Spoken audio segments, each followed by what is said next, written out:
हे guys, welcome back sweet angel. आप देख रहे हैं प्यार की निशानी एपिसोड नंबर 28। आई होप आपको सीरीज पसंद आ रही है। अगर पसंद आ रही है तो लाइक शेयर सब्सक्राइब जरूर करें। And let's start the story. Preet ये कहते ही अर्जुन की पकड़ से ढीली हो जाती है और वह प्रीत से दूर हो जाता है। अर्जुन कुछ सोचते हुए पॉकेट से पेंडल निकालता है और प्रीत को देखते हुए कहता है, ये पेंडल तुम्हें याद है? पेंडल को देखते ही प्रीत अपने गले को छूते हुए कहती है, ये तो मेरी है जो कहीं गिर गई थी। ये आपके पास कैसे आई? अर्जुन एकदम से उसके पास आकर कहता है, ये पेंडल तुम्हें किसने दी थी? प्रीत पेंडल को देखते हुए सोच में पड़ जाती है और कि आखिर ये पेंडल उसे किसने दी थी। प्रीत याद करने की कोशिश करने के लिए अपने दिमाग पर जोर देती है, तभी उसे धुंधली सी याद दिखाई देती है जिस पर एक लड़का और लड़की की पेंडल दिखकर कुछ कह रहा था। प्रीत और ज़्यादा जोर देती है तो उसे आवाज़ सुनाई देती है, ये मेरी माँ ने मुझे दिया है। इससे आगे उसे कुछ सुनाई नहीं देता। प्रीत अपने सिर को पकड़ लेती है और बड़बड़ाते हुए कहती है, ये उसकी माँ ने उसे दिया था, ये उसकी माँ ने उसे दिया था। अर्जुन प्रीत के ऐसे करने से थोड़ा तेज आवाज़ में कहता है, किसकी माँ ने? प्रीत अचानक से दर्द से करारने लगती है। मेरा सर बहुत। इतना बोलते हुए प्रीत बेहोश होकर गिर जाती है कि अर्जुन आगे जाकर उसे पकड़ लेता है और घबराते हुए उसके गालों को थपथपाते हुए, तानिया तानिया, ये तुम्हें क्या हो गया? सुनो तानिया। अर्जुन जल्दी से प्रीत को बेड पर लेटाता है और उसे चेहरे पर पानी छिड़कता है। उसके ऐसे करते ही प्रीत होश में आती है और फिर से दर्द से कराने लगती है। अर्जुन, मेरा सिर फट रहा है, प्लीज़ कुछ कीजिए। अर्जुन प्रीत को हालत देखकर बहुत ज़्यादा घबरा जाता है। तभी अचानक ही प्रियांश अंदर आता है और वो ड्रॉर से दवाई निकालकर प्रीत को देता है। उसे बाहर से ही प्रीत की दर्द भरी आवाज़ सुन ली थी। दवाई देते ही प्रियांश प्रीत के सर को दबाते हुए कहता है, दी आप प्लीज़ रिलैक्स होकर अपनी आंखें बंद कीजिए। प्रीत अपनी आंखें बंद कर लेती है। प्रियांश बहुत धीरे धीरे प्रीत के सर को दबाते रहता है। कुछ ही देर में प्रीत नींद में चली जाती है। उसके सोते ही अर्जुन घबराते हुए, तानिया को क्या हुआ? प्रियांश एकदम से कहता है, दी को हमेशा ऐसा दर्द होता है जब वह दिमाग पर ज़्यादा प्रेशर देती है। वह बोल ही रहा था कि अर्जुन का प्रीत को तानिया बोलना ध्यान आता है। वह कहता है, अभी क्या नाम कहा आपने? तानिया? तानिया कौन है? मेरी दी का नाम तो प्रीत है। अर्जुन दीवार की तरफ इशारा करते हुए कहता है, क्या ये तुम्हारी दी है कि बचपन की फोटो है? प्रियांश हाँ में जवाब देता है।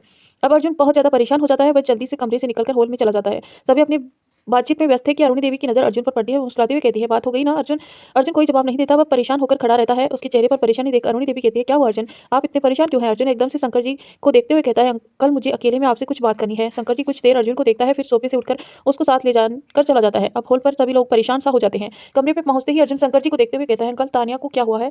यह सुनते ही शंकर कुछ देर तक शांत रहते हैं, फिर एकदम से कहते हैं, तो तुमने उसे पहचान लिया? अर्जुन बस शंकर को देख रहा था।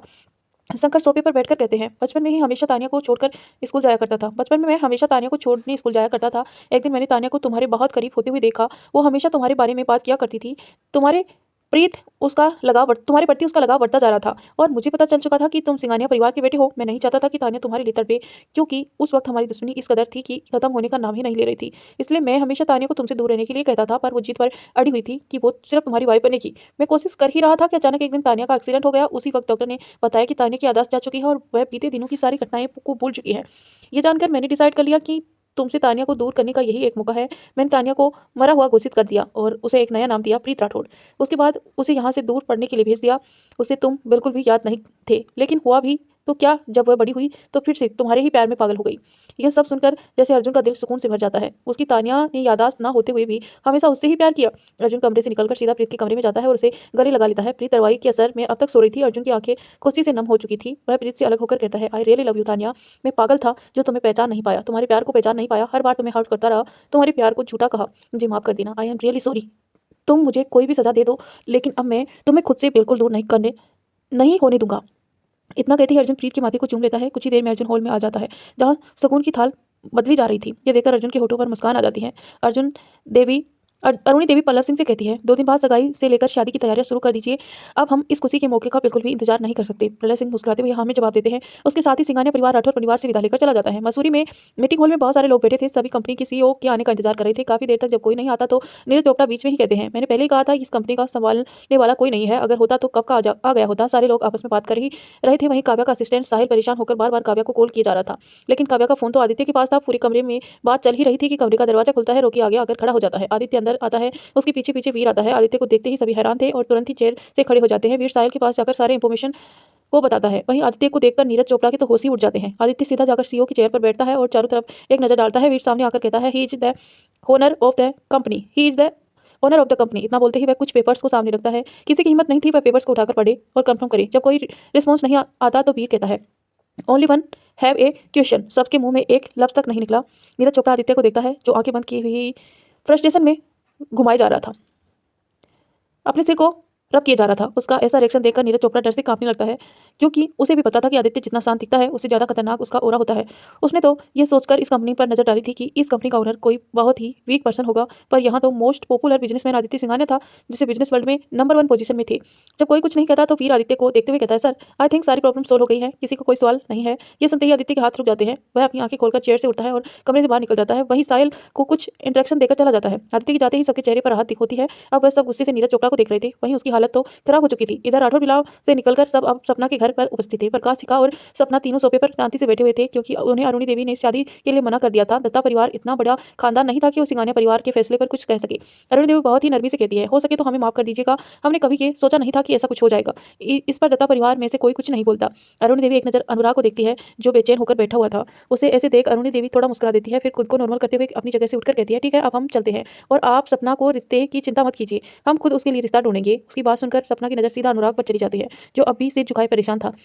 अरुणी देवी सबको देखकर चली इतना बोलते ही वह अपने कदम दरवाजे की तरफ से बाहर की तरफ बढ़ाने लगती है। अरुणी देवी 2 कदम ही बढ़ी थी कि अचानक ही उन्हें अनुराग की आवाज आती है। दादी। अनुराग की आवाज सुनते ही अरुणी देवी के होठों पर बड़ी सी मुस्कान आ जाती है, लेकिन कुछ ही पल में वह मुस्कान को छुपाते हुए मुड़ती है और अनुराग को देखते हुए पूछती है, क्या हुआ अनुराग? अनुराग एकदम से आगे आकर कहता है, दादी मैं सपना से शादी करना चाहता हूँ, मैं उसे बहुत प्यार करता हूँ। ये सुनते ही सबके होठों पर मुस्कान आ जाती है, यहाँ तक कि सपना, प्रकाश और शिखा के भी होठों पर मुस्कान आ जाती है। अनुराग सबको कंफ्यूज होकर देखने लगता है। विशाखा शिखा के पास उसके कंधे पर हाथ रखकर अनुराग को देखकर मुस्कुराते हुए कहती है, देख लिया ना समधन जी, आपका दामाद खुद ही बाहर आ गया, हमने ज़्यादा मेहनत भी नहीं करनी पड़ी।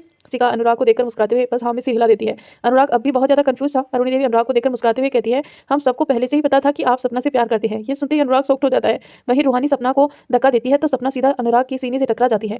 अनुराग हड़बड़ाते हुए सपना को पकड़ लेता है कि अचानक उससे सपना तुरंत अनुराग के गले लगा लेती है। ये देखकर सभी हंसने लगते हैं। वहीं अनु खुश होकर ताली बजाते हुए नाचते हुए कहती है, यस अंकल मेरे पापा बन गए, अंकल मेरे पापा बन गए, बोलते हुए वह भी बहुत ज़्यादा खुश हो जाती है।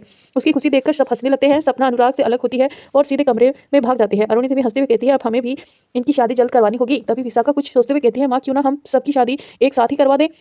अरुणी देवी इस पर जवाब देती है, ये हमने बहुत पहले ही सोच रखा है। आदि भी काव्या से फिर से पूरे रीति रिवाज से शादी करना चाहते हैं, तो हमने सोचा है कि हम अर्जुन आदि और अनुराग, ध्रुव रूहानी और रुखसार की शादी एक साथ करवा देंगे, खुशी 6 गुनी हो जाएगी। श्रेष्ठा जल्दी से कहती है, लेकिन हमारी शादी तो पूरे रीति रिवाज के साथ हुई है। अरुणी देवी मुस्कुराते हुए कहती है, हमारे सामने तो नहीं हुई ना। श्रेष्ठा ने ना में सिर हिला दिया तो अरुणी देवी कहती है, इसीलिए हम चाहते हैं कि आप दोनों की भी शादी हो, आपको कोई आपत्ति तो नहीं है ना। श्रेष्ठा तुरंत जवाब देती है, नहीं नानी माँ। अरुणी देवी ठीक है, फिर ये तय हुआ कि 2 दिन बाद सगाई, फिर शादी की रस्में शुरू होंगी। फिर प्रकाश और शिखा को देखते हुए, ठीक है अब हम चलते हैं। प्रकाश और शिखा हाँ बोलते हैं। वहीं अनु सबको कब से अनुराग की गोद पर चढ़कर उसके गले पर किस की जा रही थी। वहीं अनुराग सपना को हरकतों पर खोया हुआ था और उसे याद करके मुस्कुरा रहा था। तो आई होप दोस्तों इस खुशी भरे इन पल को आप सबने एंजॉय किया होगा। अगर ऐसी बात है तो जल्दी से लाइक कर दीजिए और कमेंट करके हमें बताना कि आप सबने भी इनकी खुशियों को एंजॉय किया है या ऐसे ही आप कहानी सुन रहे हैं। रात का वक्त था। ऑफिस से ध्रुव जैसे ही कमरे में आता है तो देखता है श्रेष्ठा बेड पर आंखें बंद करके बैठी हुई थी। ध्रुव सीधा श्रेष्ठा के पास जाता है और उसे उसके गोद पर सिर रखकर लेट जाता है। श्रेष्ठा आंखें बंद करते ही मुस्कुराते हुए ध्रुव के बालों पर हाथ फेरने लगती है। ध्रुव श्रेष्ठा के हाथ को पकड़कर किस करता है और कहता है, मैं भी पता है मैं क्या सोच रहा था, हम आज रात बिल्कुल भी नहीं सोएंगे। श्रेष्ठा आंखें खोलकर ध्रुव को घूरकर देखती है तो ध्रुव आइस पिंक कर देता है। श्रेष्ठा ध्रुव को अपने ऊपर से हटाकर दूर करके नकली मुस्कुरान लिए कहती है, और तुम्हें पता है मैं क्या सोच रही थी, तुम आज रात ही नहीं तुम्हें हर रात सोने ही नहीं दूंगी, कमरे में रस्सियों से बांध कर रखूंगी। ध्रुव चिढ़ते हुए कहता है, तुम ना पहले ही ठीक थी, तुम्हें याद है फर्स्ट नाइट के वक्त तुमने मेरा कितना ज्यादा साथ दिया था, खुद कमरे को सजाया और उस वक्त तुम कितनी हॉट लग रही थी। इतना बोलते ही ध्रुव श्रेष्ठा को देखता है जो कि उसे बुरी तरह से घूर रही थी। इससे ध्रुव बिल्कुल चुप हो जाता है। कुछ देर बाद श्रेष्ठा ध्रुव के सीने से लगकर कहती है, नानी ने कहा है कि हमारी फिर से शादी पूरी रस्म रिवाजों के साथ करवाई, वो भी 2 दिन बाद। ध्रुव तुरंत कहता है, इसका मतलब अब फिर से हमारा फर्स्ट नाइट होगा।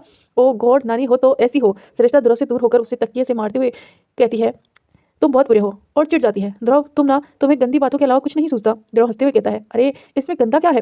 श्रेष्ठा ध्रुव से दूर होकर सोफे पर जाकर मुंह फुलाकर बैठ जाती है। ध्रुव उसके पास बैठकर श्रेष्ठा का हाथ पकड़ लेता है और थोड़ा हंसते हुए कहता है, अच्छा ठीक है हम गंदी बातें नहीं करेंगे। फिर अचानक से, लेकिन बेबी मुझे तो गंदी बातें ही पसंद है। श्रेष्ठा उसके हाथ को झटक देती है। इस पर ध्रुव जोर जोर से हंसने लगता है। श्रेष्ठा ध्रुव को हंसता हुआ देखने लगती है। ध्रुव श्रेष्ठा को अपने ऊपर खींचता है जिसे वो सीधा उसकी गोद में बैठ जाती है। ध्रुव श्रेष्ठा के हाथों को पकड़कर किस करके कहता है, ठीक है हम ऐसा कुछ नहीं करेंगे, हम फर्स्ट नाइट नहीं मनाएंगे, ओके। श्रेष्ठा ध्रुव के सीने से लगकर बटन के साथ खेलते हुए कहती है, नो ध्रुव मतलब हम मनाएंगे। श्रेष्ठा हाँ में सिर हिला देती है और ध्रुव के सीने में चुप जाती है। ध्रुव मुस्कुराते हुए श्रेष्ठा के बालों पर किस करता है। वहीं आदित्य जैसे ही कमरे में जाता है उसकी नजर सीधे काव्या पर जाकर दिखती है जो उसे ही घूर कर देख रही थी। आदित्य कंफ्यूज होकर काव्या को देखता है। वहीं काव्या आदित्य के फोन को उसे देखते हुए कहती है, ये लड़की कौन है। आदित्य काव्या के पास जाकर देखता है तो ये एक लड़की का चैट था जिसे आदित्य ने देखा ही नहीं था, लेकिन काव्या के चेहरे को देखते हुए कहता है, वो मेरे साथ डेट पर जाना चाहती है। इतना बोलते हुए आदित्य बैठकर अपने शूज निकालने लगता है। काव्या आदित्य को घूरकर जबरदस्ती मुस्कुराते हुए कहती है, ये हमें भी दिख रहा है। आपने क्या जवाब दिया ये बताइए। आदित्य सोचने की एक्टिंग करते हुए कहता है, वैसे तो प्रपोजल बुरी नहीं है, मुंबई में फेमस एक्टर है और उसकी खूबसूरती भी बहुत ज़्यादा है, लड़के तो उसके पीछे पागल हैं। वहीं मैं सोच रहा था कि बोलते हुए रुककर काव्या के चेहरे को देखता है। काव्या के चेहरे पर जेलेसी के साथ गुस्सा साफ दिख रहा था। काव्या जोर देते हुए कहती है कि क्या आदित्य। शूज की स्लेब पर रखकर अपनी कोट उतारते हुए कहता है, मैं यही सोच रहा था कि उसे प्रपोजल को एक्सेप्ट कर लूँ, बस जाकर एक ही दिन तो घूमना है। वह इतना ही बोलता है कि उसके ऊपर ट्यूशन की बारिश होने लगती है। काव्या गुस्से में उसके ऊपर ट्यूशन फेंक रही थी और चिल्लाई जा रही थी, झूठे धोखेबाज, आपने मुझे धोखे दिया। वहीं आदित्य हर एक ट्यूशन को कैच कर रहा था। जब सारा ट्यूशन फेंक कर खत्म हो जाती है तो काव्या उस पर गुस्से से कहती है, बहुत बुरे हैं आप, मुझे आपसे बात नहीं करनी। इतना बोलते ही वह मुंह फेर लेती है। आदित्य मुस्कुराते हुए काव्या के पास जाता है और उसके पास बैठकर अपने ऊपर खींच लेता है, जिससे काव्या सीधा आदित्य की गोद में बैठ जाती है। आदित्य काव्या के गालों को सहलाते हुए कहता है, तुम्हें पता है तुम जब भी गुस्सा होती हो तो तुम्हारी नाक तीखी मिर्ची जैसी लाल हो जाती है। इतना बोलते ही आदित्य काव्या की नाक को पकड़कर खींचता है और फिर उसकी नाक को किस करता है। काव्या बस गुस्से से आदित्य को देख रही थी। आदित्य अब काव्या के होठों पर उंगली फेरते हुए कहता है, बेवकूफ़ तो तुम पहले से ही थी और अब अंधी भी हो गई हो। दिख नहीं रहा मैंने मैसेज सीन तक नहीं किया है और मुझे इसकी ज़रूरत ही नहीं पड़ी। मुझे अपनी इतनी प्यारी पागल वाइफ को छोड़कर कुछ दिखता ही नहीं है। काव्या गुस्सा छोड़कर मुंह बनाते हुए आदित्य को देखने लगती है। आदित्य अब काव्या को अपने ऊपर से हटाकर फ्रेश होने के लिए चला जाता है। वहीं प्रीत अपने कमरे में थी, अपने और अर्जुन के रिश्ते के बारे में सोचकर बहुत ज़्यादा खुश हो रही थी। तभी उसे बालकनी में कोई आहट सुनाई देती है। प्रीत उठकर बालकनी की तरफ जाती है और बालकनी का दरवाजा खोलती है। दरवाजा खोलते ही सामने देख प्रीत की धड़कन एकदम से बढ़ जाती है। सामने अर्जुन खड़ा था। वह जल्दी से अंदर आता है और बालकनी का दरवाजा बंद कर देता है। प्रीत अब भी हैरान खड़ी थी। अर्जुन उसका हाथ पकड़कर बेड पर ले जाकर बिठाता है। प्रीत के शर्ट के बटन खोलने लगता है। प्रीत की आंखें हैरानी से बड़ी हो जाती हैं। वह जल्दी से उसका हाथ पकड़ लेती है और हकलाते हुए कहती है कि आप क्या कर रहे हैं। अर्जुन प्रीत को देखते हुए कहता है, तानिया मुझे तुम्हारी चोट देखनी है। ये नाम सुनते ही प्रीत कहती है, आप मुझे तानिया क्यों बुला रहे हैं, मेरा नाम। वह इतना ही बोलती है कि अर्जुन उसके होठों पर हाथ रखकर चुप करवा देता है और उसकी आंखों में आंखें डालकर कहता है, अगर मैं तुम्हें खुद से कोई नाम दूं तो क्या तुम्हें इससे कोई प्रॉब्लम है। प्रीत की धड़कन फिर एक बार जोर से धड़कने लगती है। वह अपनी धड़कनों को संभालते हुए कहती है, नहीं। अर्जुन तुरंत कहता है, ठीक है अब मेरा हाथ छोड़ो, मुझे तुम्हारी चोट देखनी है। प्रीत हिचकिचाते में कहती है, लेकिन आप ये कैसे। इतना बोलते हुए प्रीत के गाल शर्म से लाल हो जाते हैं। प्रीत को देख अर्जुन मुस्कुराते हुए कहता है, अभी तो मैंने कुछ किया ही नहीं और अभी से इतना शर्मा रही हो। अभी से तो ये हाल है तो हमारी फर्स्ट नाइट में क्या होगा। प्रीत शर्म से अर्जुन के सीने में चुप जाती है। प्रीत की हरकत से अर्जुन को हंसी आ जाती है। अर्जुन प्रीत के बालों को सहलाते हुए कहता है, प्लीज तानिया वेट टू से। प्रीत अर्जुन से धीरे से अलग होती है और अपनी आंखें बंद करके बैठ जाती है। अर्जुन प्रीत को देखता है, फिर उसके शर्ट के बटन खोलने लगता है। प्रीत अपने हाथ के मुट्ठी बना लेती है। अर्जुन प्रीत की शर्ट का सारा बटन खोलता है। इस वक्त प्रीत अर्जुन के सामने बरामद में थी। अर्जुन प्रीत के सीने पर लगी चोट को बड़ी गौर से देखने लगता है, जिस पर बैंडेज लगा था और उसमें खून का गहरा लाल निशान दिख रहा था। यह देख अर्जुन को खुद दर्द सा महसूस होने लगता है। वह झुककर प्रीत के सीने पर जहाँ चोट लगी थी वहाँ किस करता है। अर्जुन के ये करते ही प्रीत की सांसें तेज होने लगती हैं और वह कसकर अर्जुन के गले लग जाती है। अर्जुन भी प्रीत को कसकर गले लगा लेता है और कहता है, रिलैक्स, कुछ देर में दोनों अलग होते हैं। अर्जुन प्रीत की शर्ट के बटन को लगाता है, फिर बेड पर टेक कर बैठ जाता है और प्रीत को अपनी गोद में बिठा लेता है। प्रीत अर्जुन के सीने से लगी हुई थी और अर्जुन बस एकटक प्रीत के चेहरे को देख रहा था। वहीं अनुराग और सपना भी कार में थे। कार सपना के घर के सामने ही रुकी हुई थी। अनुराग की गोद में इस वक्त सो रही थी। अनुराग सपना का हाथ को पकड़कर कहता है, तुमने बताया नहीं कि अचानक तुम मेरे साथ रिश्ते में बनने के लिए तैयार हो और खुश क्यों हो। सपना अनुराग के हाथ को अपने दोनों हाथों में थाम कर कहती है, ये कोई अचानक नहीं हुआ है। हमें आप पहली मुलाकात में ही बहुत अच्छे लगे थे। जब आपके घर से रिश्ता आया तो मैं ये सोचकर बहुत खुश थी कि मैं आपकी बनने वाली हूँ, लेकिन उसके बाद ही मुझे पता चला कि वो रिश्ता आपके बड़े भाई का था। उस वक्त हमारा दिल टूट गया था। हमें इस बात ने तोड़ दिया था कि आप मुझे पसंद नहीं करते। इतना बोलते हुए सपना अनुराग को देखती है। वहीं अनुराग बस एकटक सपना को देख रहा था। कुछ देर में दोनों की नजरें एक दूसरे से हटती हैं। सपना अनु को देखते हुए कहती है, हमें लगता है अब हमें घर के अंदर जाना चाहिए। अनुराग अनु को गोद में लेकर कार से बाहर निकलता है और सपना भी बाहर आती है। दोनों घर के अंदर चले जाते हैं। अनुराग अनु को उसके कमरे में बेड पर लेटाता है। वहीं दूर होने को होता है कि अनु उसका हाथ पकड़ लेती है और नींद में ही बोलती है, आप जल्दी से मेरे पापा बन जाइए। स्कूल में सभी दोस्त मुझे चिढ़ाते हैं कि मेरा कोई पापा नहीं है। इतना बोलते ही वह चुप हो जाती है। अनुराग एक नज़र सपना को देखता है जो अनु को नम आंखों से देख रही थी। अनुराग अनु के हाथ को खुद से छुड़ाकर उसे अच्छे से ब्लैंकेट में कवर करता है, फिर उसके माथे को चूम लेता है। इतना करते ही दोनों धीरे से कमरे से निकल जाते हैं। सपना अनुराग को बाहर तक छोड़ने जाती है। अनुराग जा ही रहा था कि अचानक से रुककर पीछे मुड़कर फिर से सपना के पास जाकर झटके से गले लगाकर कहता है, आई लव यू सपना। भी मुस्कुराते हुए जवाब देती है, I love you so much. Anurag Sapna से अलग होकर उसके माथे पर किस करके कहता है, कल मैं खुद अनु को स्कूल लेकर जाऊंगा, उसे बोल देना। यह सुनकर सपना मुस्कुराते हुए हामी सिर हिला देती है। रात के करीब 2 बज रही थी। आदित्य की अचानक नींद टूटती है। उसे काव्या के रोने की आवाज़ आती है। आदित्य जल्दी से लाइट जलाकर काव्या को देखता है, जिसका चेहरा आंसू और पसीने से भीगा हुआ था। काव्या खुद को बड़बड़ाने लगी है, सब कुछ मेरी वजह से हुआ है, तुम मुझे मार दो। आदित्य जब ये सुनता है तो दंग रह जाता है। आदित्य काव्या के चेहरे को पूछता है और उसे उठाने के लिए बुलाने लगता है। काव्या झट से आदित्य के गले लगकर कहती है, वो आपको मारना चाहता है, प्लीज उसे कहिए कि सब मेरी गलती है, वो मुझे मार दे। आदित्य परेशान होकर काव्या के गालों को थपथपाते हुए, हे वाइफी उठो, पर काव्या बिल्कुल भी जवाब नहीं देती। अब वो और जोर जोर से रोते हुए कहती है, वो आपको मार रहा है, प्लीज कुछ कीजिए, आप मर जाएंगे। आप तो आदित्य को बिल्कुल समझ नहीं आता कि आखिर वो क्या करे। काव्या पूरा शरीर डर से कांप रहा था और वह बस रोई जा रही थी। आदित्य अब काव्या के चेहरे पर पानी छिड़कता है। पानी के पड़ते ही काव्या आंखें खोलती है। जैसे ही आदित्य को देखती है झटके से लिपट जाती है और कहती है, आप जिंदा हैं। आदित्य काव्या को अलग करके उसके चेहरे को थाम कर कहता है, वाइफी पूरा सपना था वो, तुम उसी सपने में ऐसे कैसे डूब सकती हो। काव्या की आंखों में आंसू बहने लगते हैं। वह उसी हालात में कहती है, उसने कहा कि वो आपको मारने आ रहा है। आदित्य बहुत प्यार से काव्या के आंसुओं को पोंछते हुए कहता है, कुछ नहीं होगा मुझे। इस पर काव्या रोते हुए कहती है, ऐसे आपने सपने में ही कहा था, लेकिन उसने आपको मार दिया। और वो इसके आगे कुछ बोलती आदित्य काव्या के होठों को लॉक कर देता है। आदित्य की ये कहते ही काव्या सुन पड़ जाती है। आदित्य काव्या को बहुत प्यार से किस करने लगता है। किस करते हुए ही बहुत धीरे धीरे काव्या के कपड़ों को उतारने लगता है। काव्या को इस वक्त कुछ बोलने का कोई फायदा नहीं था, इसीलिए आदित्य डिसाइड करता है कि वह अपने प्यार से काव्या को भटकाने की कोशिश करेगा। कुछ ही वक्त में आदित्य अपने और काव्या के सारे कपड़े उतार देता है। वह लगातार काव्या को किस किए जा रहा था। काव्या को किस पर खोया देख आदित्य के अंदर एंटर हो जाता है। आदित्य काव्या के अंदर एंटर हो जाता है। काव्या कसकर आंखें बंद कर लेती है। आदित्य काव्या को धीरे धीरे प्यार करना शुरू करता है। काव्या की धड़कनें और सांसें दोनों एकदम से बहुत तेज चल रही थी। कमरे में काव्या की सिसकी के साथ आदित्य की सांसों की आवाज सुनाई दे रही थी। दोनों के प्यार में डूबे हुए सुबह के 5 बज जाते हैं। दोनों पसीने से लथपथ थे और काव्या पूरी थकी हुई थी। वही आदित्य अब भी काव्या के मधोसी में खोया हुआ प्यार किया जा रहा था। आदित्य को रुकता ना पाकर काव्या अपनी थकान भरी आवाज में कहती है, मिस्टर हस्बैंड, मैं बहुत ज्यादा थक चुकी हूँ, अब और मुझ में ताकत नहीं है कि मैं आपके प्यार को सह सकूं। ये सुनते ही आदित्य काव्या को देखता है, जो सच में बहुत ज्यादा थक चुकी थी। आदित्य काव्या के ऊपर से हटकर अपनी पैंट पहनता है और काव्या को गोद में उठाकर वॉशरूम ले जाता है। कुछ ही देर में दोनों बाहर आते हैं। काव्या थकी हुई थी इसलिए बस सोना चाहती थी। आदित्य काव्या को लेटाकर खुद भी लेट जाता है और उसे अपने सीने में छुपा कर आंखें बंद कर लेता है। तो आई होप दोस्तों आपको स्टोरी पसंद आ रही है। अगर पसंद आ रही है तो प्लीज लाइक शेयर सब्सक्राइब जरूर करना। दोपहर के 12 बजे आदित्य बालकनी में कॉल पर बात कर रहा था। सौरभ काव्या के पैरों को चेक कर रहा था। वहीं काव्या एक नजर बालकनी की तरफ देखती है और फिर सौरभ को देखते हुए कहती है, अगर आपने मेरे पैरों को डैमेज बताया तो मैं रुखसार से कह दूंगी कि आप एक लड़की को डेट पर ले जा रहे हैं। सौरभ हैरान भरी नजरों से काव्या को देखता है। वहीं काव्या वार्निंग लुक देती है, जिसे देखकर सौरभ का तो बुरा हाल हो जाता है। वह एकदम से कहता है, भाभी आप मुझे धमकी दे रही हैं। काव्या वार्निंग देते हुए कहती है, ये कोई धमकी नहीं है, मैं ये करके भी दिखा सकती हूँ। सौरभ बस काव्या को देखता रह जाता है। तभी आदित्य बालकनी के अंदर आता है और फोन पर देखते हुए कहता है, ऑल राइट। आदित्य के सवाल पर सौरभ काव्या को देखता है, जो उसे वार्निंग देने वाली नजरों से घूर रही थी। सौरभ की तो मुंह से आवाज ही नहीं निकलती। कोई भी जवाब ना मिलने पर आदित्य का ध्यान फोन से सौरभ पर चला जाता है, जो बस काव्या को लाचारी से देख रहा था। इस पर आदित्य भी काव्या को देखता है। आदित्य के देखते ही काव्या जल्दी से मासूम चेहरा बनाकर शांति से बैठ जाती है। आदित्य सौरभ को देखते हुए कहता है, सौरभ मैं तुमसे बात कर रहा हूँ। सौरभ एकदम से हड़बड़ा जाता है और कहता है, आदि वो भाभी का पैर ठीक नहीं।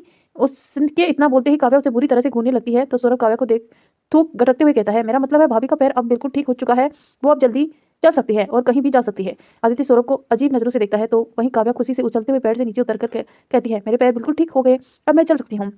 आदित्य काव्या को घूरकर देखने लगता है। काव्या आदित्य की नजरों को नजरअंदाज करके कहती है, मैं तो चली नीचे। इतना कहते ही काव्या जाने लगती है। वह दरवाजे के बाहर कदम रखने ही वाली होती है कि आदित्य की आवाज आती है, रुको। काव्या के कदम रुक जाते हैं और वह अपनी जीभ निकाल लेती है। आदित्य काव्या के पास आता है और उसे अपनी ओर पलटता है। तो काव्या एकदम मासूम चेहरा बनाकर आदित्य को देखने लगती है। आदित्य काव्या के माथे को चूमकर पीछे हटकर कहता है, अपना ख्याल रखना और ज्यादा मत चलना।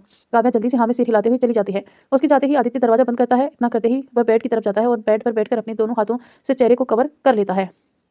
आदित्य को ऐसा देखकर सौरभ आदित्य के कंधे पर हाथ रखकर कहता है, आदि कुछ नहीं होगा यार भाभी को। आदित्य बिल्कुल शांत नजरों से सौरभ को देखता है। तो सौरभ आदित्य के पास बैठ जाता है। आदित्य सामने देखते हुए कहता है, शायद मेरी किस्मत फिर से मुझे डराने की कोशिश कर रही है यार, और मुझे बहुत ज्यादा डर भी लग रहा है।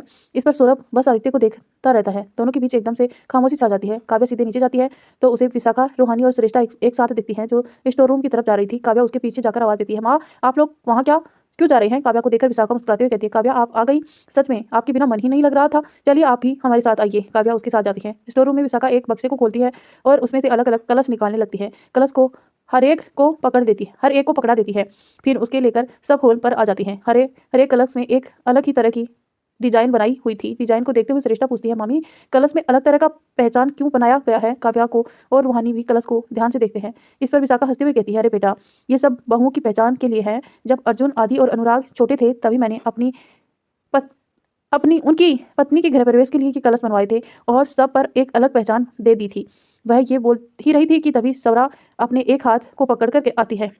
उन्हें देखते ही झट से श्रेष्ठा उठती है और घबराते हुए पूछती है, सवरा ये तुम्हें क्या हो गया? सवरा अपने हाथ को देखते हुए कहती है, दी मैं सेब काटने की कोशिश कर रही थी और चाकू सीधा हाथ पर चल गया। रूहान भी उसी वक्त पहुंच जाता है। श्रेष्ठा आगे बढ़कर उसे पहले रूहान सवरा को खींचकर अपने कमरे की तरफ लेकर चला जाता है। श्रेष्ठा वहीं खड़ी रह जाती है। वहीं सब रूहान को हरकत से परेशान थे। रूहान झट से सवरा को दीवार पर सटाकर उस पर चिल्लाते हुए, तुम क्या कोई बच्ची हो जो हर बार तुम्हें चोट लग जाती है और ये बेवकूफ़ी वाली हरकत तुम करती ही क्यों हो?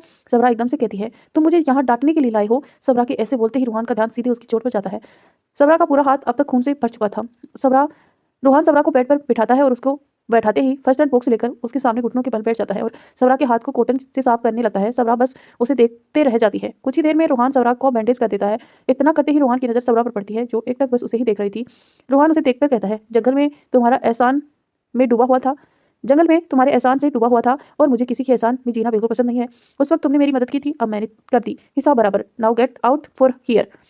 इतना बोलते ही रूहान उठकर सवरा के मुंह फेर लेता है। सवरा अपने धातु की पट्टी को निकालकर फेंक देती है और कहती है, नहीं चाहिए तुम्हारे ये एहसान। इतना बोलते ही सवरा चली जाती है। रूहान एक नज़र दरवाजे की तरफ देखता है, फिर उस पट्टी को जिस पर सवरा का खून लगा हुआ था। रूहान फर्स्ट एड होकर ये सब क्या हो रहा है? ये लड़की मुझे इतना इफेक्ट क्यों कर रही है? दूसरी तरफ अनुराग स्कूल के सामने कार रोककर बाहर आता है। तभी अनु दौड़कर अनुराग से लिफ्ट हो जाती है। अनुराग मुस्कुराते हुए उसे गोद में उठा लेता है। अनु खुश होकर कहती है, आपको पता है आज तो मैंने सबकी बोलती बंद कर दी। सब कोई आपकी बस तारीफ कर रहे थे कि आप बहुत ज़्यादा हैंडसम हैं, तब मैंने भी कह दिया कि आखिर पापा किसके हैं। अनु की बात सुनते ही अनुराग हंसने लगता है। तभी एक टीचर आती है और अनुराग को प्यार भरी नजरों से देखते हुए कहती है, हाय सर, मैं अनु की टीचर हूँ। इतना बोलते हुए वह अपने हाथ बढ़ा देती है। अनुराग का ध्यान उसकी तरफ बिल्कुल नहीं था। वह पूरी तरह से उसे इग्नोर कर देता है। वही टीचर अनु को छूने के बहाने अनुराग के ओर करीब जाने लगती है। दूर खड़ी सपना ये सब देखकर जल भुन रही थी। वह गुस्से से उसकी तरफ बढ़ती है और सीधा उस टीचर के हाथ को पकड़कर खुद हाथ मिलाते हुए जबरदस्ती मुस्कुराते हुए कहती है, हाय मैम, बहुत दिन बाद आपसे मुलाकात हुई। सपना के ऐसे करने से वह टीचर भी बहुत ज़्यादा गुस्सा हो जाती है और वह भी जबरदस्ती मुस्कुराते हुए चली जाती है। उसके जाते ही सपना खुलकर अनुराग को देखती है और एकदम से उस पर भड़कते हुए कहती है, वो आपके इतने करीब क्या कर रही थी? क्या आप उसे दूर नहीं हो सकते थे? इस पर अनुराग सूंघते हुए कहता है, अनु, तुम्हें कहीं जलने की बू आ रही है? अनु एक नज़र सपना को देखती है, फिर कहती है, हाँ पापा, मुझे तो बहुत ज़्यादा जलने की बू आ रही है।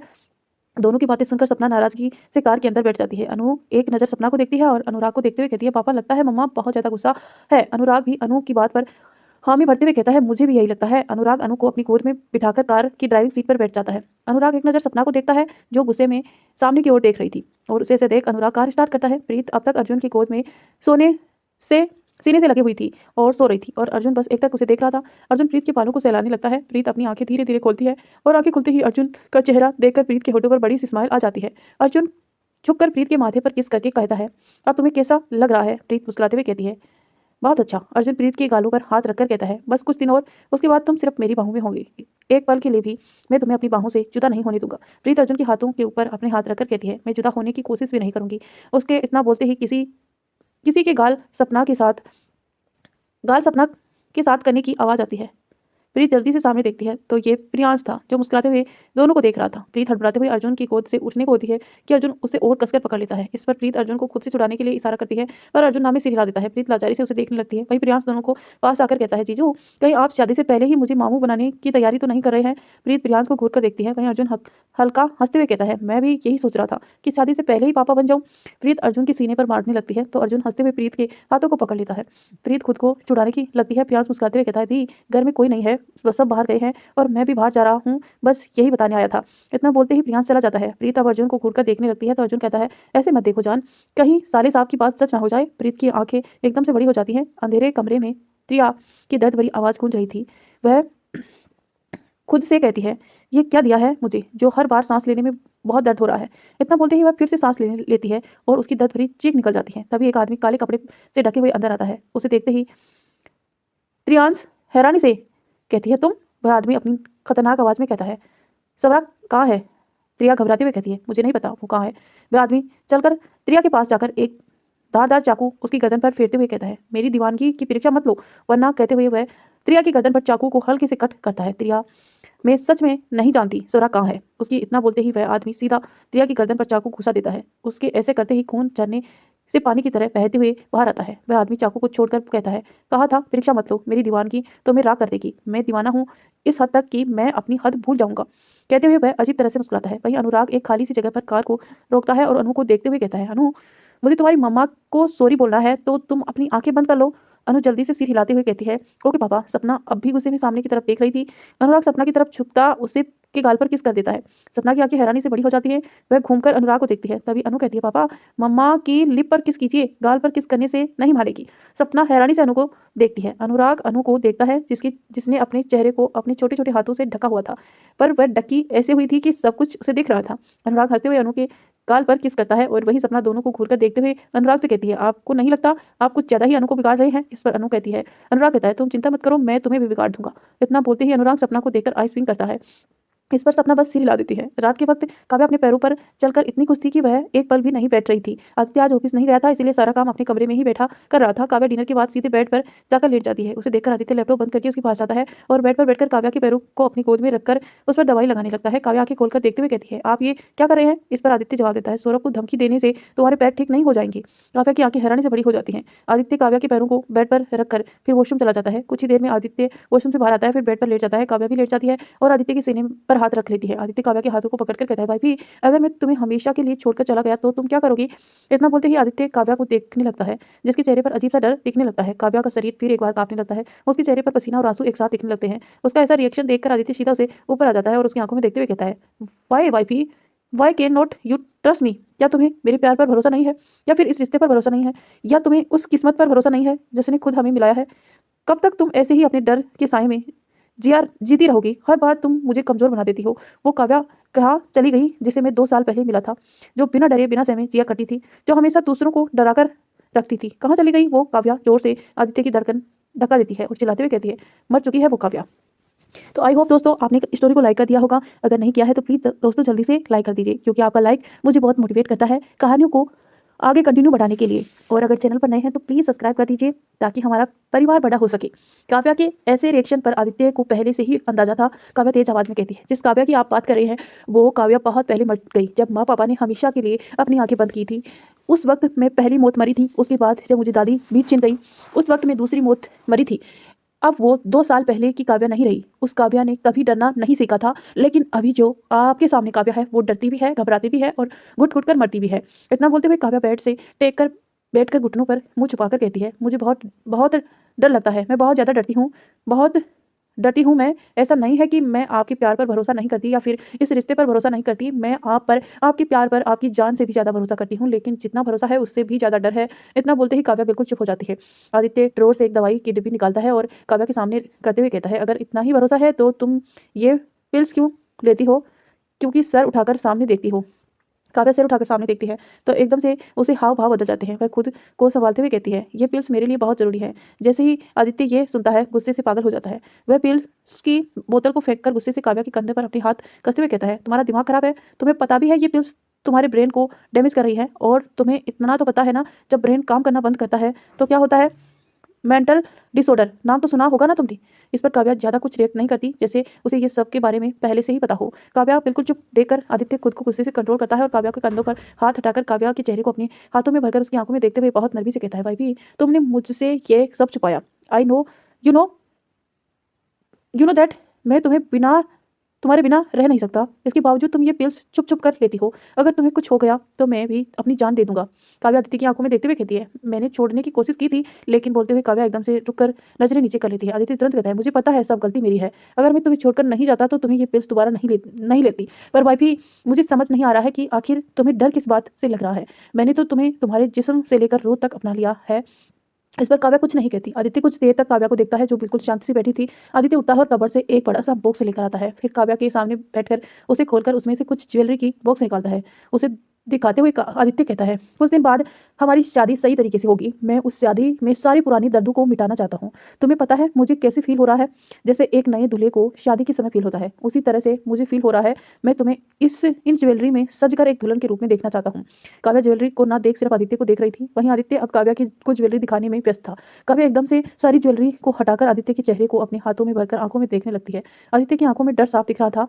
काव्या आदित्य की आंखों में देखते हुए यही कहती है, डॉक्टर ने मेरे मरने की कौन सी टेबलेट बताई है, डॉक्टर ने मेरे मरने की कौन सी डेट बताई है? ये सुनते ही आदित्य की आंखों से आंसू बहने लगते हैं। काव्या अपने सिर से आदित्य के सिर को जोड़कर आंखों बंद करके कहती है, जिस तरह आप मेरा ध्यान भटकाने की कोशिश कर रहे हैं, खुद का भी ध्यान भटकाइए। अब मैं आपके सामने हूँ और मैं आपको खुश देखना चाहती हूँ। आदित्य के आंसू अब नीचे गिरने लगते हैं। काव्या खुद से आदित्य को थोड़ा अलग करती है और फिर अपने होठों से आदित्य के आंसू को रोकने की कोशिश करती है। आदित्य काव्या के चेहरे को पकड़कर कहता है, प्लीज वाइफी, मुझे छोड़कर मत जाओ। काव्या आदित्य को गले लगा लेती है। आदित्य के गले लगते ही काव्या के चुपी आंसू बहने लगते हैं। किसी भी तरह से खुद को संभालती है, फिर आदित्य से अलग होकर मुस्कुराते हुए कहती है कि ये आपने क्या टीवी सीरियल की तरह रोना धोना शुरू कर दिया? कुछ सीन में हमारी शादी है ना, ऐसे रोते रहे तो फिर आंखें लाल हो जाएंगी, फिर फोटो भी अच्छी नहीं आएगी। इस पर आदित्य भी मुस्कुराते हुए काव्या के माथे को चूमकर कहता है, ठीक है, अब से हम बिल्कुल नहीं रोएंगे, चलो सो जाओ, कल शॉपिंग पर जाना है ना। काव्या जल्दी से हामी सिर हिला देती है तो आदित्य बेड से उठकर बॉक्स को कबर्ड में रखता है और फिर काव्या से लिपट कर सो जाता है। काव्या भी आदित्य से लिपट कर मुस्कुराते हुए सो जाती है। अगली सुबह स्टडी रूम में आदित्य कुछ फाइल्स को चेक कर रहा था, तभी ध्रुव अंदर आकर कहता है, आदि त्रिया को किसी ने मार दिया। इस पर आदित्य एक नज़र ध्रुव को देखता है, फिर फाइल को टेबल पर सोफे पर बैठकर कहता है, मुझे पता है, कल ही मुझे पता चला। इस पर ध्रुव कहता है, तो तुम्हें क्या लगता है कौन हो सकता है? आदित्य आंखें बंद करके कहता है, जो भी होगा सामने जरूर आएगा। अब तक सब कोई मॉल पहुंच चुके थे, मॉल सिंगानिया का ही था, तो आज आउटर की एंट्री रद्द थी। काव्या, श्रेष्ठा, प्रीत, सपना, रूहानी, रुमानी सब लहंगा सेलेक्ट कर रहे थे। तभी प्रीत कहती है, लहंगों के सारे डिजाइन तो ठीक है, बट समझ ही नहीं आ रहा है कि क्या लूं। इस पर काव्या, मुझे लगता है तुम्हें अर्जुन के सजेशन लेना चाहिए, आखिर उनकी पसंद इतनी अच्छी जो है। प्रीत मुस्कुराते हुए काव्या को देखकर कहती है, अच्छा, तो मुझे लगता है तुम्हें आदि से सजेशन लेना चाहिए, उसकी चॉइस से सबसे बेस्ट है, उसकी चॉइस तो सबसे बेस्ट है। श्रेष्ठा परेशान होकर, मेरा तो ये सब देखकर ही दिमाग खराब हो रहा है। अरे इतना भारी लहंगा कौन पहनता है? बस एक बार पहननी है तो मेरी हालत पंचर हो जाएगी। अब तो पूरे 4 दिन तक यही पहनना है। श्रेष्ठा का परेशान चेहरा देखकर सब हंसने लगते हैं। इधर सपना तो वीडियो कॉल से अनुराग से सजेशन ले रही थी। ये बात कर ही रही थी कि काव्या उसे फोन को छीनकर अनुराग से, ये सही नहीं कर रहे हैं आप, सपना आ गई तो आप मुझे भूल गए। अनुराग, क्या भाभी, आप भी कैसी बातें कर रहे हैं? मैं आपको भला कैसे भूल सकता हूँ? आप मेरे लिए सबसे पहले है। काव्या, हाँ हाँ, वो तो हमें दिख ही रहा है। इतना बोलते ही काव्या सपना को फोन दे देती है। रूहानी का एक लहंगा लेकर चेंजिंग रूम में घुसने को होती है, उससे पहले ही उसे कोई अंदर खींच लेता है। रूहानी हड़बड़ा जाती है। रूहानी सामने देखती तो हैरानी से, तंज तुम? तसंद रूहानी के बालों को साइड करते हुए, हाँ और कौन होगा? रूहानी घबराते हुए, तुम यहाँ क्या कर रहे हो? सब बाहर है। उसके इतना बोलते ही श्रेष्ठा बाहर से आवाज देती है, रू, क्या तुम अंदर हो? रूहानी अटकते हुए है, हाँ हाँ भाभी, मैं अंदर हूँ, ट्राई कर रही हूँ। इस पर श्रेष्ठा, ठीक है, जल्दी करो, मुझे भी करना है, मैं बाहर खड़ी हूँ। रूहानी की तो अब हालत ही खराब हो जाती है। वहीं तसंद को घूर कर कहती है, भाभी बाहर खड़ी है, अब हम बाहर कैसे जाएंगे? और तुम्हें क्या जरूरत है अंदर घुसने की? तसंद बहुत मुस्कुराते हुए रूहानी को देखता है। रूहानी चिल्लाते हुए, यहाँ मैं पूरी तरह से फंसी हूँ और तुझे हंसी आ रही है। तसंद, रू, इसे इस्माइल कहते हैं, ना कि हंसना। रूहानी घूर कर तसंद को देखती है। वहीं श्रेष्ठा 1 घंटे से बाहर इंतजार करती रहती है। वह फिर से बोलती है, रू, और कितना टाइम लगेगा? अंदर से आवाज आती है, बस 5 मिनट। श्रेष्ठा खुद से कहती है, तभी से 5 मिनट इसके हो ही नहीं रहे हैं। वह इतना ही बोलती है कि कोई उसका हाथ को भी अंदर अचानक ही खींच लेता है, जिससे वह सीधे उसके सीने से टकरा जाती है। श्रेष्ठा सिर उठाकर देखती है तो यह ध्रुव था। ध्रुव मुस्कुराते हुए कहता है, बेबी मैं कुछ हेल्प करूं? श्रेष्ठा जल्दी से ध्रुव का हाथ पकड़कर खींचते हुए लेकर जाते हुए कहती है, सब कोई कब से मैं तुम्हारा इंतजार कर रही थी, अब चलो। रूहानी थोड़ा सा दरवाजा खोलती है और सिर बाहर निकालकर हर तरफ देखने लगती है। किसी को सामने ना पकड़ वह राहत की सांस लेते हुए तसंद को बाहर निकल जाती है। जैसे ही दोनों बाहर आते हैं, सामने देखकर रूहानी सिर झुका लेती है। सामने काव्या खड़ी मुस्कुराते हुए दोनों को देख रही थी। तसंद कॉल का बहाना करके जल्दी से भाग जाता है। रूहानी भी जल्दी से भाग जाती है। काव्या की हंसी निकल जाती है। वह हंसी रही थी कि उसके कंधे पर कोई हाथ रखता है। काव्या पीछे मुड़कर देखती है तो ये प्रियांश था। प्रियांश मुस्कुराते हुए, कैसे हैं आप? हमने सुना आपकी तबीयत खराब थी। इस पर काव्या जवाब देती है, बिल्कुल ठीक हूँ। शॉपिंग करते करते रात हो जाती है। सबने सब कुछ एक साथ शॉपिंग कर लिया था। शॉपिंग में सब इतना ज़्यादा थके थे कि सीधा कमरे में जाकर सो जाते हैं। वहीं टेरेस पर सबरा अकेली खड़ी थी, बहुत ज़्यादा सीरियस में थी। तभी उसका फोन रिंग होता है। वह नंबर देखकर जल्दी से कॉल कट कर देती है। फिर एक बार कॉल करता है, वह फिर से कॉल कट करके स्विच ऑफ कर देती है। फिर अंधेरे को देखते हुए कहती है, मैं खुद को बचाने के लिए यहाँ रहकर कभी भी दूसरों की जान पर खतरा नहीं आने दूंगी। मुझे हर हाल में यहाँ से भागना होगा। इधर रुखसार बेड पर सो रही थी, तभी अचानक से उसे दर्द होने लगता है। वह चिल्ला उठती है और अपने पेट को पकड़कर फोन उठाती है। फोन उठाते ही वह सौरभ को कॉल करती है। कुछ ही देर में सौरभ भागते हुए रुखसार के कमरे में जाता है। सौरभ घबराते हुए, क्या हुआ रुखसार? दर्द में, मुझे बहुत दर्द हो रहा है। रुखसार जोर से चिल्लाती है। सौरभ जल्दी से उसे गोद में उठाकर बाहर ले जाता है। इसी बीच उसे माया मिलती है तो वह सबको इन्फॉर्म करने के लिए कहता है। सौरभ कार में बैठकर तेज रफ्तार से गाड़ी चलाते हुए रुखसार को खुद को भी संभालता है। हम पहुंचने वाले हैं। रुखसार अपनी मुट्ठी को कसकर आंखें बंद करके खुद को संभालने लगती है। कुछ ही देर में दोनों हॉस्पिटल पहुंच जाते हैं। सौरभ ने हॉस्पिटल में पहले इन्फॉर्म कर दिया था। जल्दी से उसे ऑपरेशन थिएटर में ले जाया जाता है। रुखसार के अंदर जाते ही बाहर रेड लाइट जल जाती है। अब तक सब कोई पहुंच चुके थे। सबके चेहरे पर टेंशन थी। वहीं अंदर रुखसार चिल्लाने की आवाज़ आ रही थी। तो आई होप दोस्तों आपको स्टोरी पसंद आ रही है। क्या आप जानना चाहते हैं कि रुखसार को बेबी बॉय हुआ है या बेबी गर्ल? ये आपको हम बहुत जल्दी बताएंगे, लेकिन उससे पहले आप वीडियो को लाइक कर दीजिए और चैनल पर नए हैं तो सब्सक्राइब करके नोटिफिकेशन ऑन कर लीजिए। काव्या बेड पर आराम से सो रही थी कि आदित्य एकटक बस उसे देख रहा था। उसे देखते हुए आदित्य बेड पर टेक कर अपनी आंखें बंद कर लेता है तो उसे हॉस्पिटल में डॉक्टर की कही बात याद आने लगती है। फ्लैशबैक, आदित्य चेयर पर बैठा था, सामने डॉक्टर काव्या की रिपोर्ट चेक कर रहे थे। कुछ ही देर तक देखने के बाद डॉक्टर रिपोर्ट को टेबल पर रखकर आदित्य को देखकर कहते हैं, मिस्टर सिंघानिया, हमें आपकी वाइफ काव्या सिंघानिया की हेल्थ के बारे में कुछ डिस्कशन करनी है। आदित्य बस डॉक्टर को देखकर इशारा करता है। डॉक्टर, मैं काव्या को कुछ 11 महीने से जानता हूँ। जब वो यहाँ आई थी उसकी हेल्थ कंडीशन बहुत ज़्यादा खराब थी। उसे सदमा लगा था। उसने मुझसे कुछ पिल्स लेने के बारे में इंफॉर्मेशन ली थी जिससे उसकी दर्द और डर खत्म हो जाए, या यूँ कहे कि वो अपने ब्रेन को खुद कंट्रोल करना चाहती थी। मैंने उन्हें ये वार्न किया था कि वो पिल्स अगर उनकी आदत बन गई तो उसके लिए खतरनाक है, लेकिन इसके बावजूद उसने वो पिल्स ले ली। जिस चीज़ के लिए मैंने मना किया था उसे वही किया। उस पिल्स की आदत लग गई। जब भी उसे कोई करीबी दूर जाता है तो वो हद से ज़्यादा पिल्स लेने लगती है। उसकी दादी की जब डेथ हुई तब उसकी कंडीशन और ज़्यादा बिगड़ती चली गई, लेकिन कुछ दिन बाद उसकी पिल्स लेना बंद कर दिया था। वो 27 अगस्त को मेरे पास आई थी, तब उसकी कंडीशन बिल्कुल ठीक थी, लेकिन कुछ 1 महीने बाद उन्होंने फिर से पिल्स लेना शुरू कर दिया और इस वजह से वह उसकी ब्रेन अब धीरे धीरे काम करना बंद कर रही है। मैंने उसे भी कहा कि अगर उसे पिल्स लेना बंद नहीं किया तो वो ज़्यादा समय तक जी नहीं पाएगी, लेकिन उसने मेरी बात नहीं मानी और लगातार पिल्स लेती रही। अब इसका रिजल्ट यह है कि अब कुछ ही महीनों में उनकी डेथ हो जाएगी। उसके मरने की 90% चांस है, जीने की 10%। ये सुनते ही आदित्य के दिल को धक्का लगता है। जहाँ तक उसे याद है उसने तो कभी काव्या को कोई पिल्स लेते हुए नहीं देखा था। इसके अलावा काव्या हमेशा बिल्कुल नॉर्मल होती थी। उसे देखकर कोई नहीं बता सकता था कि उसकी हेल्थ कंडीशन सही नहीं है। और जिस डेट की डॉक्टर बात कर रहे थे उस वक्त आदित्य और काव्या साथ रह रहे थे। उसके 1 महीने बाद ही तो आदित्य ने काव्या को डिवोर्स पेपर भेजे थे, जिसके काव्या को सदमा लगा था। इसका मतलब ये था कि काव्या ने उसकी बात से ही पिल्स लेना शुरू कर दिया। आदित्य कुछ देर सोचने के बाद पूछता है, इस पिल्स को लेने के बाद बिहेवियर में कोई चेंज होता है? कोई चेंज होता है? डॉक्टर हामी सिर हिलाते हुए कहते हैं, जब ये पिल्स रिएक्शन करती है तो उस इंसान के बिहेवियर में चेंज होता है। आप शायद ध्यान दिया हो, जब काव्या किसी दर्द में होती है तो तुरंत ही वह उस दर्द को भूल जाती है और बिल्कुल नॉर्मल बिहेव करने लगती है। ये सुनते ही आदित्य को काव्या की हर एक हरकत याद आने लगी, जो ये दर्शा रही थी कि काव्या हमेशा पिल्स लिया करती थी। ये सब समझते ही आदित्य के चेहरे के एक्सप्रेशन चेंज हो जाते हैं। डॉक्टर आदित्य को देखते हुए फिर से कहते हैं, वैसे तो बचने की चांस बहुत कम है, लेकिन आप उसे चांस बढ़ा सकते हैं। सबसे पहले तो काव्या को पिल्स लेने से रोकना होगा और उसे ये एहसास दिलाना होगा कि उसका जो डर है वो बिना मतलब का डर है। मेरे हिसाब से तो काव्या आपसे दूर होने से भी डरती है, तो आप कुछ ऐसा कीजिए कि जिससे उसे ये लगे कि उसका आपको कोई छीन नहीं सकता। काव्या को भी ये पता है कि वो मरने वाली है, लेकिन मैंने उसे ये नहीं बताया कि उसके जीने के भी चांसेस हैं, और मैं यही बोलूँगा कि आप भी उसे ये ना बताइए, बल्कि उसे सामने ऐसा दिखाइए जैसे वो 100% मरने वाली है, वरना वो फिर से लापरवाही करेगी और अगर ऐसा हुआ तो हम कभी उसे बचा नहीं पाएंगे। फ्लैशबैक एंड आदित्य ये सब सोचते हुए फिर से एक बार काव्या को देखने लगता है। तभी उसका फोन रिंग होता है। आदित्य बेड से उठकर फोन को रिसीव करके बालकनी की तरफ चला जाता है। कुछ ही मिनट बाद काव्या की नींद में ही बेड पर हाथ से आदित्य को ढूंढने की कोशिश करती है, लेकिन हर तरफ हाथ फेरने पर भी उसे आदित्य कहीं नहीं मिलता। काव्या झट से अपनी आंखें खोलती है और आदित्य को जोर से आवाज देते हुए उसे बुलाकर उठ खड़ी होती है। आदित्य जल्दी से बालकनी के अंदर आता है तो काव्या झट से आदित्य से लिपट कर कहती है, आप मुझे छोड़कर क्यों जाते हैं? आदित्य काव्या के बालों पर हाथ फेरते हुए कहता है, मैं तुम्हें छोड़कर कहीं नहीं गया हूँ। अब काव्या शांत से आदित्य के गले लगी रहती है। आदित्य काव्या से, अभी रुखसार का बेबी हुआ है, हमें जाना होगा। काव्या जैसे ही ये सुनती है कि झट से आदित्य से अलग होकर खुशी से कहती है, तो चलिए, आप किसका इंतजार कर रहे हैं? चलिए जल्दी, बोलते हुए काव्या आदित्य को खींचते हुए लेकर जाने लगती है। हॉस्पिटल में रुखसार बेड पर लेटी हुई थी। उसके चेहरे पर एक अलग ही नूर था। सौरभ रुखसार के सामने ही बैठा था। सभी एक एक करके बेबी को गोद में उठा रहे थे। वहीं सबको एक ऐसा करता देख रुखसार के होठों पर मुस्कान जा ही नहीं रही थी। रुमानी बेबी को गोद में लेकर खुशी से कहती है, देखा रुखसार, मैंने कहा था ना, बेबी बॉय ही होगा। तब बोलते ही रुखसार बेबी के नाक पर अपनी नाक से टच करती है। रुखसार मुस्कुराते हुए बस हाँ में सिर हिला देती है। बेबी बिल्कुल शांत सा रुमानी को देख रहा था। तभी बाहर से नाराजगी भरी आवाज आती है, पहले मुझे बेबी को देखना है। सब आवाज की तरफ देखते हैं जहाँ काव्या खड़ी थी। काव्या रुमानी के हाथ में बेबी को देखकर जल्दी से अपने पास जाती है और उसकी गोद में ले लेती है। बेबी को गोद में लेते ही काव्या के चेहरे पर सुकून भरी मुस्कान आ जाती है। काव्या बेबी से बातें करते हुए, बेबी, मैं आपकी आंटी हूँ और आपको सिर्फ मेरे पास रहना है, समझे आप? काव्या की बातें सुनकर बेबी मुस्कुराने लगता है। ये देखकर काव्या हंसते हुए, रुखसार, मुझे लगता है इन्हें हमारी बात बहुत पसंद आई। काव्या रुखसार के पास जाकर उसे बेबी दे देती है। बेबी को छूते ही रुखसार की आंखों में खुशी के आंसू दिखने लगते हैं। वहीं बेबी एकटक रुखसार को देख रहा था। कुछ देर में सब बाहर चले जाते हैं। कमरे में सिर्फ रुखसार और सौरभ ही होते हैं। सौरभ ने जब से बेबी को देखा था उसे एक शब्द नहीं बोला था, लेकिन सबके जाते ही सौरभ सीधे रुखसार के गले लग जाता है। रुखसार असमंजस में रह जाती है। सौरभ रुखसार से अलग होकर चेहरे को थामते हुए कहता है, तुम्हें नहीं पता तुमने मुझे कितनी बड़ी खुशखबरी दी है। वही बेबी सौरभ को देखकर मुस्कुराने लगता है। रुखसार बस मुस्कुराते हुए सौरभ और बेबी को देख रही थी। सौरभ बेबी को हाथों में उठाता है और बड़े प्यार से उसके माथे को चूम लेता है। उसके साथ ही रुखसार के माथे को वो भी चूम लेता है। हॉस्पिटल में बस सौरभ और विशाखा रुक जाते हैं। उसके बाद बाकी सब विला चले जाते हैं। काव्या आदित्य का हाथ पकड़े बात करते हुए आती है, आपने ही तो नहीं देखा, आपने तो नहीं देखा रुखसार का बेबी कितना क्यूट है। फिर अचानक से, मिस्टर हस्बैंड, क्या हमारा भी बेबी ऐसे ही क्यूट होगा? बोलते हुए काव्या बस बहुत ज़्यादा खुश थी, लेकिन अचानक से उसकी एक्सप्रेशन चेंज हो जाती है। वह आदित्य को भी दिखता है। काव्या सीधे जाकर आदित्य के गले लग जाती है। रात के करीब 2 बजे काव्या अपनी आँख खोलती है। आँख खुलती है, वह आदित्य को देखती है जो उसे पकड़कर सुकून से सो रहा था। काव्या अपने कमरे में आदित्य के हाथ को उठाती है और बेड से उठकर कबर्ड की तरफ जाती है। वही काव्या को उठते ही आदित्य आँखें खोलता है और काव्या को देखने लगता है। काव्या कबर्ड से वह पिल्स निकालती है और फिर उसमें से कुछ गोलियां निकालकर मुंह में डालने को होती है कि वह एकदम से रुक जाती है। वहीं आदित्य की तरफ मुड़कर देखती है जो अब तक सो रहा था।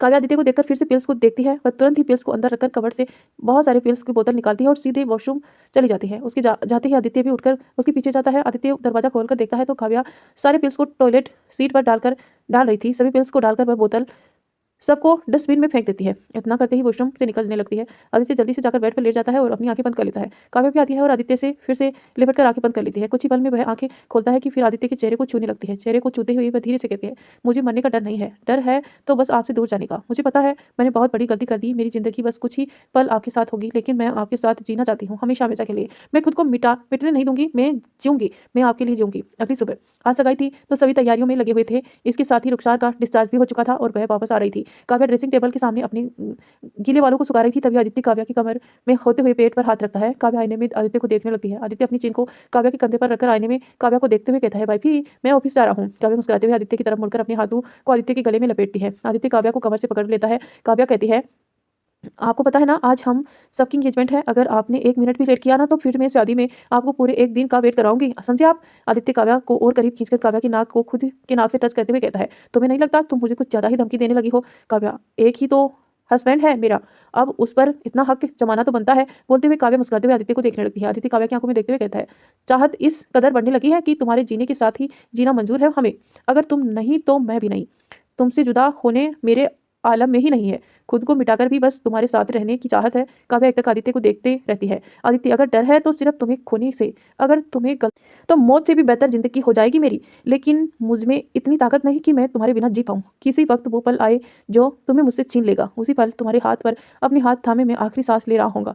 आदित्य की ऐसी बातें सुनकर काव्या आगे बढ़कर आदित्य के माथे पर किस करती है, उनके दोनों गालों को किस करती है, फिर उसके होठों को किस करने लगती है। आदित्य आंखें बंद करके काव्या को किसके साथ देने लगता है। आदित्य और काव्या एक दूसरे को पर्सनली और डीप किस कर रहे थे। आदित्य का एक हाथ काव्या के